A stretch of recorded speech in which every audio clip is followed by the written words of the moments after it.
नमस्कार बंधुरा सुचिर रान्नाघरे आपनादेर सबाइके वेलकाम। काँचा आम फुरिये जाओयार आगे यदि एरकम काँचा आमेर कैंडी बानानो जाय ताहले केमन होबे।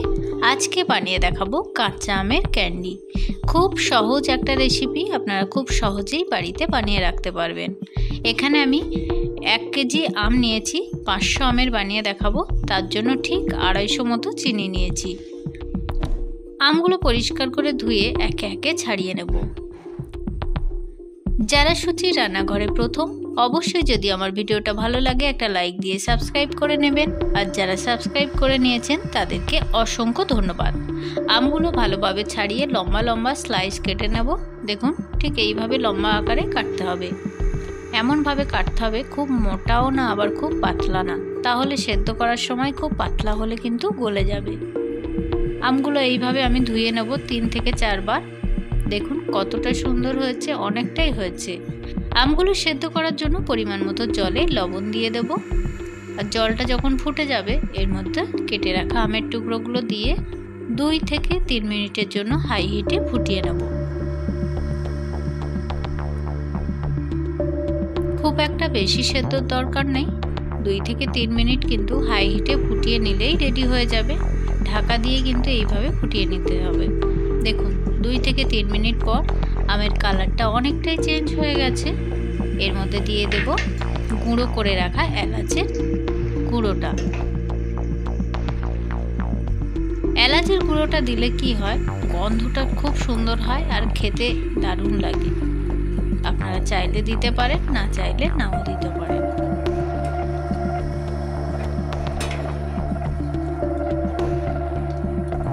আমটা আমার সেদ্ধ হয়ে গেছে। এবার আমি একে একে জল ঝরিয়ে নেব।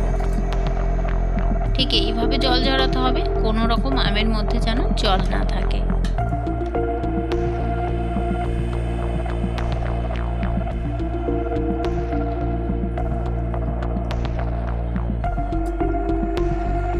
সব আমগুলো আমার জল ঝরানো হয়ে গেছে। একটা বোলের মধ্যে আমি ঠিক 250 মতো চিনি নিয়ে নেব, আর গরম অবস্থায় আমটা চিনির উপর দিয়ে দেবো। ঠিক ওলট পালট করে এইভাবে রাখতে হবে। সারা রাতের জন্য আমি এখানে রেখেছি। আপনাদের কাছে যদি টাইম কম থাকে প্রায় 5 থেকে 6 ঘন্টা রাখতে পারেন, আর যদি সারা রাতের জন্য রাখতে পারেন তাহলে তো খুব ভালোই হবে। রসের মধ্যে সারা রাত ছিল, আমটা অনেকটাই সফট হয়ে গেছে। এবার রস থেকে এইভাবে তুলে নেব একটা একটা আম। আর টেস্ট করে দেখবেন, যদি আমটা একটু টকটক লাগে তাহলে কিন্তু খেতে মন্দ হয় না। একেবারে মিষ্টির থেকে হালকা টক মিষ্টি থাকলে আমার মনে হয় ভালোই লাগবে। থালার মধ্যে আমি কয়েক ফোঁটা সর্ষের তেল মাখিয়ে নেব। আপনারা যে কোনো তেল ব্যবহার করতে পারেন। থালাটা অল ওভার আমি কিন্তু ভালোভাবে মাখিয়ে নেব, যখন ক্যান্ডিগুলো তুলতে কিন্তু সুবিধা হবে। ফাঁকা ফাঁকা করে এইভাবে থালার মধ্যে ছড়িয়ে ঠিক কড়া রোদে আমি রেখে দেবো 5 থেকে 6 ঘন্টা।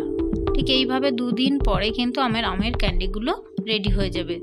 দেখুন কতটা কালার চেঞ্জ হয়ে গেছে, হালকা লাল লাল হয়ে গেছে, মানে পারফেক্ট হয়েছে। আর বেশি শুকনো করার দরকার নেই।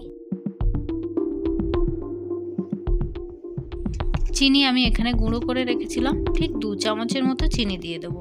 চিনির যে গুঁড়োটা ঠিক এইভাবে মাখিয়ে নিলেই কিন্তু রেডি হয়ে যাবে আমের ক্যান্ডি। বর্ষাকালে এখন অসময়ে আমটা অনেকটাই শেষ পথে। এইভাবে যদি আমের সাথে উপভোগ করতে চান তাহলে কিন্তু এই ঝটপট বাড়িতে এই রেসিপিটা বানিয়ে দেখতে পারেন। আশা করি আপনাদের ভালো লাগবে। কেমন হলো আমার এই রেসিপিটা অবশ্যই কিন্তু কমেন্ট করে জানাতে ভুলবেন না। এটা কোনো কাঁচের জারের মধ্যে রেখে দিলেই কিন্তু ভালো থাকবে, অনেক দিন পর্যন্ত সংরক্ষণ করে রাখতে পারবেন। সবাইকে ধন্যবাদ, দেখা হবে নেক্সট ভিডিওয়। সবাই ভালো থাকবেন। Thank you.